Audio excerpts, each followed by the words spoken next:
He just collapsed. Somebody help him. That scream ripped through the rooftop brunch like a bolt of lightning. Conversations stopped mid-sentence. Champagne flutes trembled in manicured hands.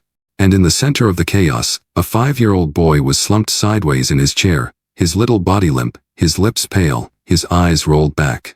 Nobody moved. Not the security detail. Not the servers. Not the elite guests dressed in designer silk and sun hats. No one knew what to do. Except her.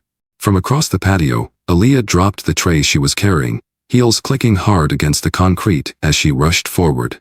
"Excuse me, I work here," she called out, shoving past a frozen hostess and a man in a $1,000 blazer. She knelt beside the child, pressed her ear to his mouth. No breath. No pulse she could feel. "We need to go now," she said, lifting him into her arms with the strength of someone used to carrying more than just plates. Before anyone could stop her, she was running. Past the valet, through the parking structure, heart pounding louder than the echo of her own steps. The boy's father, Tyler Grant, the billionaire tech mogul himself, followed close behind, not saying a word. He didn't question her. He didn't bark orders. In that moment, the most powerful man in the city looked utterly powerless. And Aaliyah. Just a black waitress who had been told moments earlier not to hover around the VIP tables. Just another face in the background. Invisible until now. But that was the moment everything changed. What happened next would not only save a child's life, it would shatter assumptions, challenge privilege, and rewrite a black story that had been silenced too long. This is not just a story about class or color. It's about courage. And if you're still watching, take a second to like this video and subscribe. Because we tell real stories that matter, and this one is going to stay with you. Now, let's go back to where it all began. Minutes before the collapse. Just hours before she became a headline, Aaliyah was nothing more than another pair of hands clearing tables. She'd shown up that morning the way she always did, early, quiet, invisible. 26 years old, tall, striking, with skin like polished bronze and eyes that had seen too much for someone so young. Her curly hair was pinned back tight, her uniform perfectly pressed, shoes shined, smile rehearsed. She was beautiful, yes, but not in a way that anyone in that place wanted to acknowledge. Not in the way the guests who sipped mimosas and tossed designer sunglasses on linen tablecloths would ever say out loud. She was black, and in the minds of many, that was the only label that mattered. To them, she wasn't a person. She was part of the decor. Aaliyah had been in Seattle less than a year. Originally from Atlanta, she moved west with dreams she hadn't told anyone, not even her best friend back home. A scholarship to nursing school had fallen through after a financial aid error she couldn't afford to fight. So instead, she took shifts. First at a coffee shop, then at a hotel, and finally here, a 5-star restaurant perched atop a luxury tower. Every morning, she reminded herself, be efficient, be polite, be forgettable. Because in places like this, black women were not allowed to be anything more. She'd heard the whispers, the side eyes when she entered the lounge, the manager's quiet reminder to avoid standing too long near the VIP booths. The guest last week who handed her his coat like she was housekeeping. But she needed the paycheck. Rent in Queen and wasn't cheap. Her mom was recovering from surgery back in Atlanta, and she sent what she could every month. Aaliyah was used to making herself smaller to survive. That was the world she'd learned to live in. But what the world didn't know, what they failed to see, was that Aaliyah had fire. She had studied anatomy for 3 years. She had shadowed EMTs in high school. She had once resuscitated a choking child at a community center and never told a soul. She had courage. And when the moment came, when a child stopped breathing and everyone with power froze, Aaliyah was the only one who remembered how to act like a human being. She wasn't supposed to be seen. But today, they would all remember her name. Tyler Grant was a man who didn't just build companies, he built empires. 43 years old, clean-cut, and always in a suit tailored to perfection, Tyler had long been a fixture on the covers of tech magazines and Forbes lists. They called him the Ice CEO. Brilliant, unshakable, untouchable. He wasn't born into money. He built his wealth from nothing, starting with code written in his college dorm and turning it into a billion-dollar AI security company. He rose fast and hard, and once he was at the top, he never came down. Tyler didn't just win. He crushed. His boardroom was a battlefield. His handshake was a contract. And his silence. It was the loudest thing in any room. People feared him more than they respected him. That's how he liked it. But what no one ever said aloud, not even his closest team, was that Tyler Grant had been a different man once. That was before he lost his wife.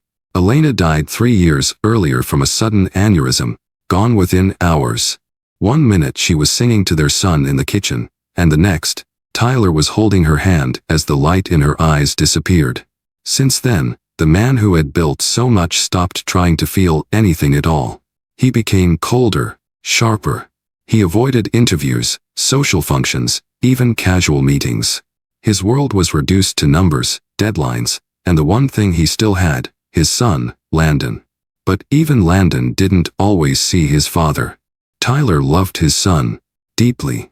He just didn't know how to show it anymore. So on that morning, when he decided to take Landon out for brunch, a rare gesture, an attempt at connection, no one expected him to show up at the rooftop bistro. Not even his assistants. Not even the staff. He arrived without security detail, dressed in a soft gray sweater for once, not a suit. He sat with his son, ordered pancakes, tried to smile. But the smile never reached his eyes. And when Landon collapsed in front of him, something inside Tyler shattered. He didn't scream. He didn't call for help. He stood there, frozen. For the first time in years, the man who controlled every room he walked into stood still, helpless. And in that single moment of silence, someone else, someone unexpected, stepped into the space he left behind. That was when he first saw her. And that was when everything began to change. It started with a whisper. Not the kind that carries kindness. The kind that slices. "You people always find a way into places you don't belong," the woman said, her voice dipped in sugar but soaked in poison. Aaliyah stood still for a moment, blinking slowly, the tray balanced perfectly in her left hand. She didn't respond. Not right away. The woman at table 12 was everything this restaurant catered to. Polished, wealthy, draped in designer from head to toe. Her nails were French-tipped, her diamonds loud, and her smile practiced. She sat with a group of women, all of them leaning in, watching Aaliyah like a curiosity at a museum. One of them giggled, softly. Aaliyah exhaled, calmly placing the glass of sparkling water in front of the woman who had just humiliated her. "Is there anything else I can bring you today, ma'am?" she asked, her voice even, her posture flawless. "You can bring someone who knows the menu. Or maybe someone who doesn't wear their hair like that," the woman replied, gesturing vaguely toward Aaliyah's natural curls, gathered into a sleek puff. There it was. The cut. It wasn't the first time Aaliyah had been targeted, not by a long shot. But something about today made the words feel heavier. Maybe it was because she hadn't slept. Maybe it was the quiet ache of being passed over for a supervisor role just last week. Or maybe it was the way this woman didn't even flinch as she said it, like Aaliyah's worth was just something she could toss across a linen tablecloth and forget. But Aaliyah didn't let it break her.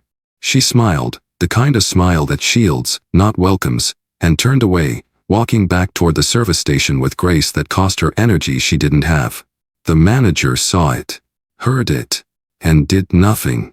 He met Aaliyah's eyes, gave her a quick nod, and went back to checking reservations. Because in places like that, silence was policy. And dignity, that was optional. Back in the kitchen, another server whispered, "Ignore her. She tips well." But some things aren't meant to be ignored. They stay. They build. They burn slowly beneath the surface, waiting. That morning, Aaliyah swallowed the insult like she had 1,000 times before. She tucked it into the same drawer she kept all the others, the drawer marked "not worth it." But what she didn't know then was that fate was listening. And soon, The woman at table 12 would witness the very same waitress she belittled do something no one else in that building had the strength, or the heart, to do. The sun had just crested over the Seattle skyline, casting a golden hue across the glass walls of the rooftop bistro. The brunch crowd was in full swing, the clinking of mimosas, the rustle of newspapers, conversations about deals, divorces, and designer bags filling the air. Table 12 was especially lively. Tyler Grant sat across from his son, Landon, who was dressed in a tiny blazer and blue sneakers. The boy was laughing, sticky syrup on his fingers from the blueberry pancakes he'd barely touched. Tyler was trying. It showed in the way he looked at Landon, distant but present, like a man who didn't quite know how to be a father anymore but was showing up anyway. Aaliyah moved between tables with her usual efficiency. The insult from earlier still buzzed in her ears, but she wore her calm like armor. She caught a glimpse of Landon giggling and thought, for just a moment, about how life could turn out differently for some children, until it didn't. Then it happened. A sound. A sharp gasp. Then a thud, not loud, but final. Every head turned. Landon was on the ground. At first, it looked like he had slipped. Maybe tripped over his chair. But when Tyler leaned down, panic replaced curiosity. His face drained of color. He reached for his son, shook his tiny shoulder. Landon. Hey, buddy. The boy didn't move. One of the women at the neighboring table let out a sharp cry. A waiter dropped a tray. Somewhere, someone whispered, "Call 911." But no one moved. Tyler knelt there, paralyzed, hands hovering over his son as if afraid to touch him. His mouth opened, but no sound came out. He wasn't the billionaire now. He was a father watching his world collapse in a single breath. And that's when Aaliyah dropped everything. She pushed through the stunned crowd, dropping to her knees beside the boy. Checked his pulse. Checked his breathing. Nothing. She looked up at Tyler, his eyes wide, full of terror, and said, clear and firm, "I'm taking him." No one stopped her. She scooped Landon into her arms. The boy was limp, his head resting against her chest like a sleeping doll. She didn't wait for approval. She ran. Across the restaurant. Down the service hallway. Through the kitchen doors. Behind her, Tyler finally moved. He followed, fast and silent, as if the only sound in the world was the echo of her shoes pounding against the tile floor. And behind him, table 12 sat still. Except now, the laughter was gone. And in its place, silence. A silence that would never forget the sound of a child hitting the floor, and the woman who ran toward him while everyone else froze. Aaliyah didn't have a plan. She had instinct. And instinct told her that waiting wasn't an option. By the time someone back in the restaurant thought to follow, she was already pushing through the staff exit, her arms locked around Landon's small, lifeless body. His head pressed into her shoulder, lips a faint shade of blue. No breath. No sound. No time. The valet saw her first. His mouth opened to question her, but one look at her face and the child in her arms, and he reached for the first keys he could grab. The sous chef's Toyota parked out front. Aaliyah didn't ask. She slid into the driver's seat like her life depended on it. In the back seat, she gently placed Landon down, checking again for breath. Still nothing. Then the passenger door opened, and Tyler Grant climbed in without a word. He didn't demand. Didn't threaten. He just stared at his son. Aaliyah gripped the wheel. Her heart beat like a war drum in her chest. "Hold him upright," she said, breathless. "Keep his airway open."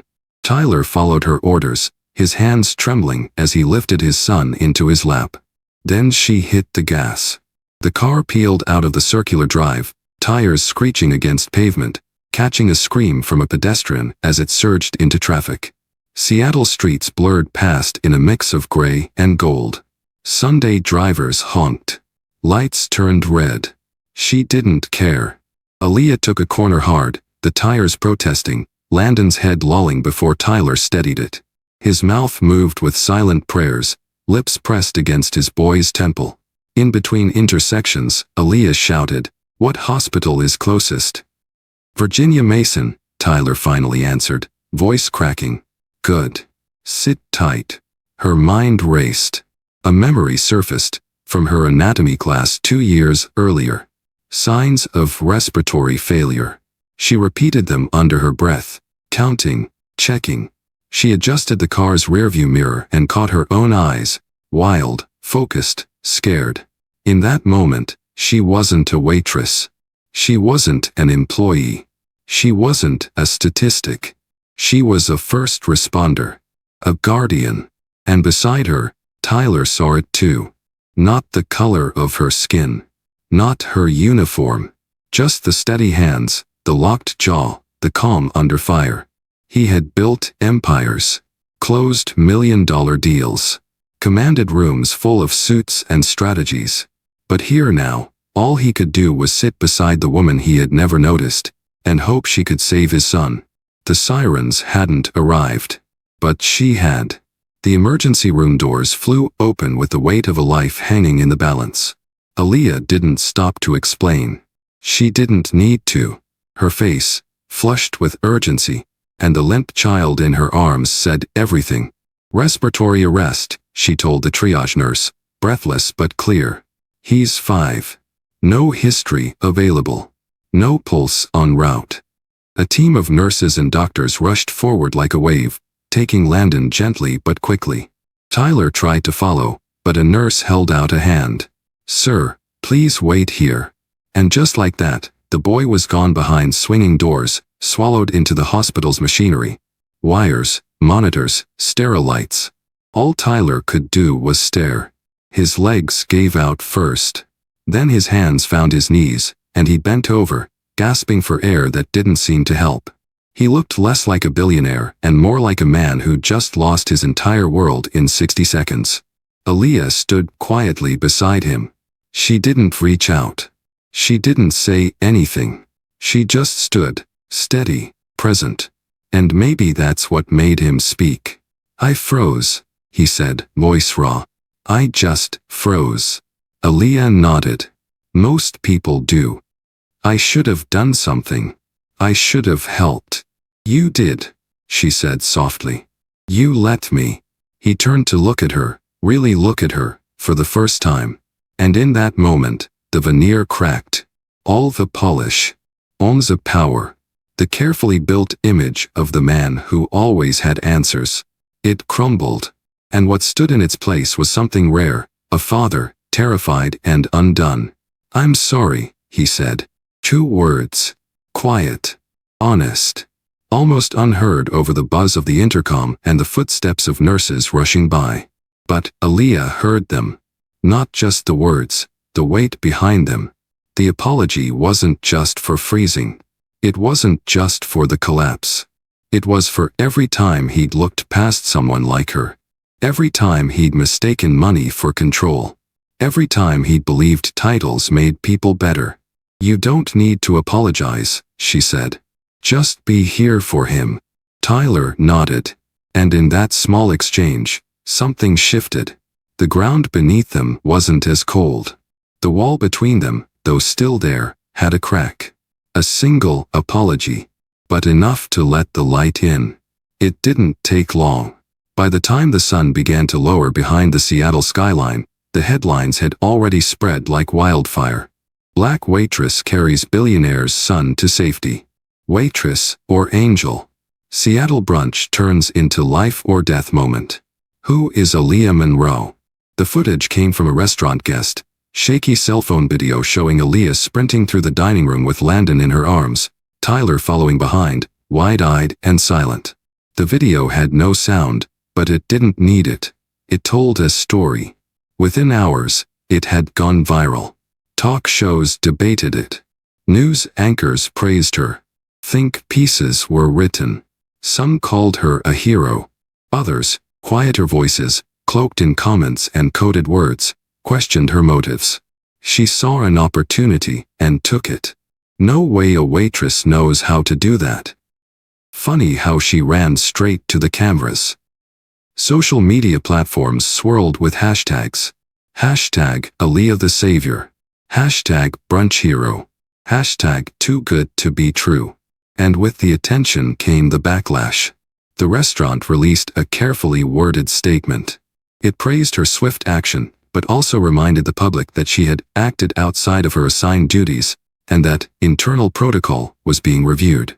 Translation: she broke the rules. Aaliyah's phone buzzed non-stop.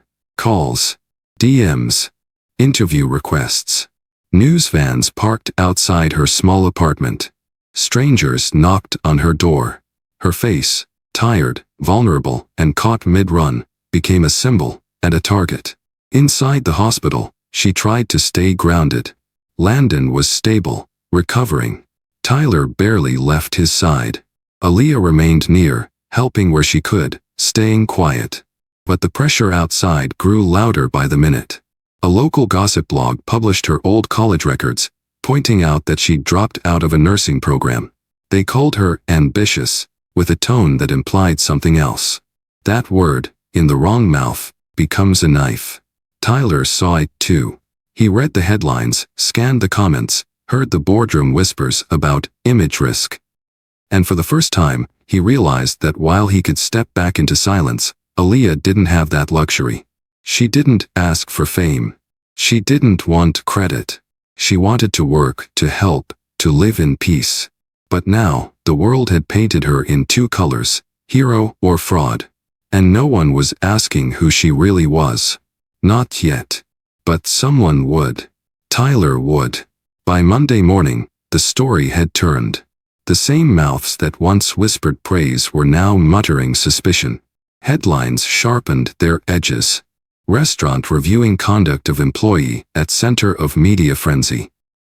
Was it heroism or a calculated move? Sources say Waitress ignored internal safety protocol. It wasn't about the boy anymore. It was about narrative, control, power. Inside the bistro, Aaliyah's name was removed from the shift schedule. No explanation. No conversation. Just gone. When she arrived to pick up her final paycheck, the general manager met her at the side door. He didn't make eye contact. "I'm sorry," he said, handing over a sealed envelope. "We've had to let you go. It's not personal. It's just complicated." She didn't ask questions. She didn't cry.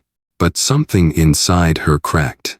Outside, a reporter waited, camera already rolling. "Ms. Monroe, do you have a comment about your dismissal?" She walked past him without a word. It didn't end there. That afternoon, an anonymous source, later believed to be a senior employee at the restaurant, leaked a statement to a local blog. She created a scene. She disrupted operations. She made herself the center. The post included blurry security footage from that morning, not of the rescue, but of her leaving the kitchen in a rush, framed as reckless. Online comments followed. "She's playing the victim card. If she was white, would we even be talking about this? All of this for a job she wasn't even qualified for." Aaliyah read them all in silence. Meanwhile, Tyler Grant sat in his penthouse office, scrolling through the same articles, his jaw locked, fists clenched. His phone buzzed with calls from board members, PR teams, shareholders. They wanted him quiet. "This will die down," one advisor said. "Distance yourself." But Tyler couldn't. He had watched Aaliyah risk everything for his son. He had seen her hold Landon in her arms while the world stood still. And now, they wanted her erased. Not on his watch. That night, he called her. She didn't answer. He drove to her building, waited by the door, and when she stepped out, hoodie pulled tight and eyes weary, he met her with something she hadn't seen since this began. Respect. "I need your help," he said. "Landon keeps asking for you." She didn't speak right away. Then finally, "They made me out to be a problem." "You're not," he said. "You're the reason my son is alive." And that, for the first time since it all began, was the only truth that mattered. The hospital room was quiet, save for the soft beeping of a heart monitor and the rhythmic whisper of a little boy's breath. Landon was sleeping, his cheeks flushed with color again, tiny chest rising and falling beneath a light blanket.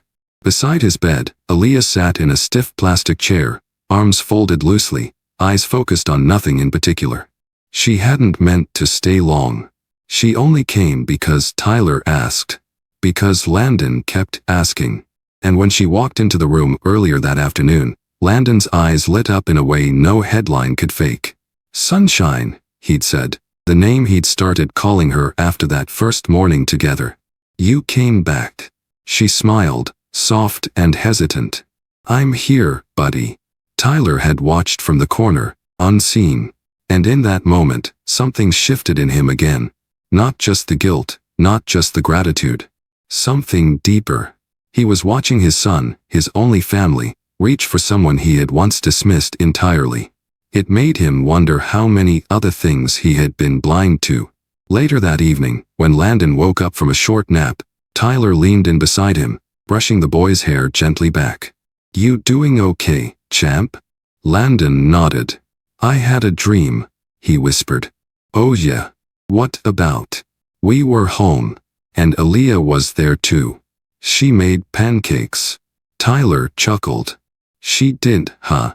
Landon looked up at him, serious now. She's family, Dad. You know that, right? Tyler's throat tightened. He hadn't expected that. Not from a 5-year-old. Not from a child who had seen more truth in the last few days than most adults ever would. She is, Tyler said quietly. You're right. Because she was. Not by blood. Not by name. But by choice. By presence. By heart. Later, after Landon fell asleep again, Tyler and Aaliyah stood at the window watching the city lights shimmer in the distance. The space between them had changed. He turned to her. I know this hasn't been easy, and I don't expect you to forgive how all this unfolded, but if you'd be open to it, I'd like to ask you something. Aaliyah raised an eyebrow. Ask what? I want you to be part of his life, however you're comfortable. As a caretaker, a friend, maybe more, one day, if that ever felt right. But whatever you choose, Landon needs you. Then, I do too. She looked at him, surprised by the softness in his voice. And for once, there was no armor. Only truth. Only change. And a door slowly opening where a wall used to be. The call came on a Wednesday morning. Tyler had barely slept. Landon was improving, but the weight of everything, the press, the board, the whispers, had begun to pile on his shoulders like stones. He picked up the phone. Tyler, the voice said, crisp and corporate. We need to talk. It was Richard Langston, chairman of the board. Old money, old values, and very little patience for controversy. We're concerned, Richard continued. The company's image is tied directly to your name. And right now, your name is all over the news, for all the wrong reasons. Tyler let the silence stretch. Be honest with me, Richard added. Is there something going on between you and this waitress? Tyler didn't answer immediately. Richard filled the gap. If you're emotionally involved, that's your business. But if you're considering something more public, something serious, we need you to understand what's at stake.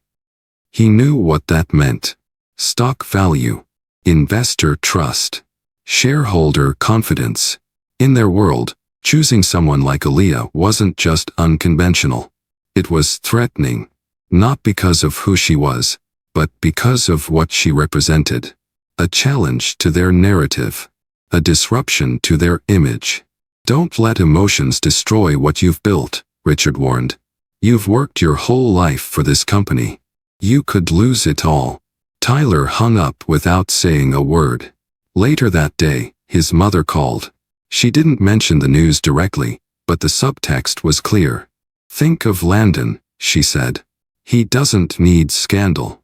He needs stability. Everyone seemed to have an opinion on who Aaliyah was, except the two people who actually knew her.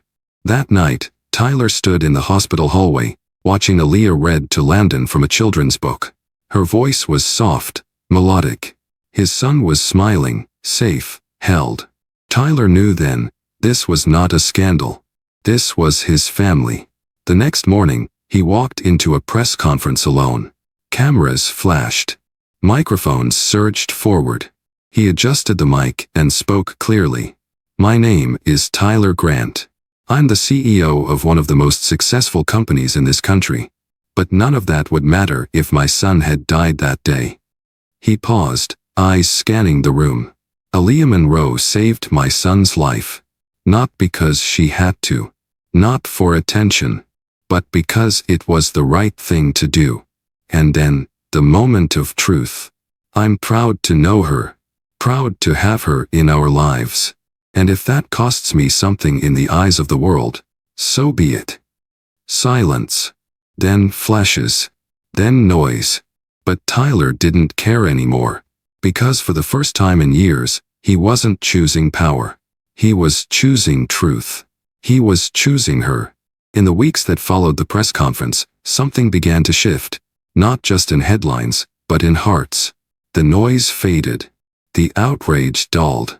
And what remained was something quieter, deeper, more human. Landon was discharged from the hospital with a clean bill of health. The doctors said it was a miracle. Tyler knew better. It wasn't luck. It was Aaliyah. Back at the mansion, things looked different too. Not because the house had changed, but because the people inside had. The staff, once trained to stay silent and invisible, now greeted Aaliyah with warmth, not whispers. Rosa, the housekeeper, hugged her on her first day back. The chef left extra pancakes in the kitchen. Even the driver started calling her Miss Aaliyah with a smile that said it was genuine. Tyler didn't rush anything. He didn't need to. Love wasn't a press release. It was in the way he offered her coffee in the mornings, how he listened when she spoke, how Landon reached for her hand first before crossing the street. And for Aaliyah, it was never about the mansion, or the title, or the fairy tale. It was about something more radical. Being seen, being valued, being trusted. One afternoon, Tyler pulled her aside. "I created a foundation," he said. "It's called the Monroe Grant Initiative." She blinked. "What?" "It funds emergency care training in underserved communities. In your name. Because the world needs more people like you." She smiled, overwhelmed. Not because of the gesture, but because someone had finally used their power to lift instead of erase. And as the years passed, Aaliyah never stopped being who she was. Grounded, bold, kind. They didn't write fairy tales about her. She didn't need them to. Because real love, the kind that breaks barriers, doesn't need applause. It just needs courage. And the courage to love, across color, across class, across everything the world says should divide us, is what brings us back to what matters most. Family. Not by blood, but by choice. Not by image, but by heart. If this story moved you, even just a little, take a second now to like this video, subscribe to the channel, and turn on the notification bell. Here, we share real stories that remind us how powerful the human spirit truly is. And tell me in the comments, what part of Aaliyah's journey spoke to you most? Because sometimes, the stories we carry are the bridges someone else is waiting to walk across. We'll see you in the next one.